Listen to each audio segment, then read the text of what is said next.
L'info écho avec Capital. L'info pratique Capital.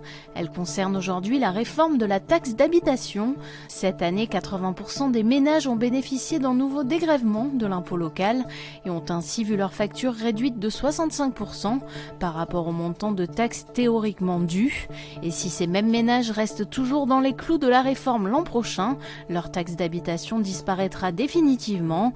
Mais attention, les contribuables mensualisés doivent absolument moduler leur prélèvement avant la fin de l'année, sans quoi ils seront indûment prélevés du montant prévisionnel de leur taxe d'habitation avant d'être remboursés en octobre. Pour ce faire, rendez-vous sur impôt.gouv.fr ou contactez votre centre local des finances publiques.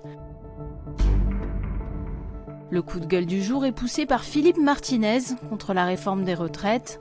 Dans un entretien exclusif accordé à Capital, le patron de la CGT détaille ses principaux griefs contre la future réforme et la façon dont le gouvernement mène les négociations.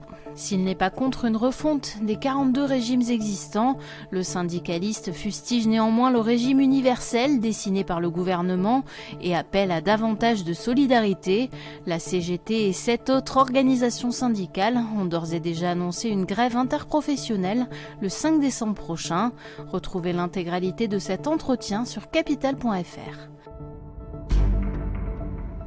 Le chiffre du jour, 1 200 €, c'est le montant maximum de la dotation d'hébergement dont bénéficieront les députés provinciaux afin de louer un pied-à-terre à Paris à partir du 1er novembre. Fixée à 900 € par mois jusqu'ici, cette allocation sera donc augmentée pour être adaptée au prix des loyers parisiens. Si ceux-ci sont indéniablement élevés, on peut toutefois s'interroger sur la légitimité de cette dépense supplémentaire. Capital a vérifié, même à Paris, 900 € suffisent pour louer un studio. Et on termine avec la réforme des retraites. L'exécutif pourrait revenir sur son calendrier de mise en application du nouveau système de retraite par points, d'après un document remis aux partenaires sociaux et que s'est procuré Les Échos. Si l'exécutif espère toujours pouvoir officiellement mettre en application le nouveau système pour la génération 1963, d'autres pistes sont à l'étude, comme repousser la bascule aux générations postérieures, voire appliquer la réforme aux nouveaux entrants sur le marché du travail.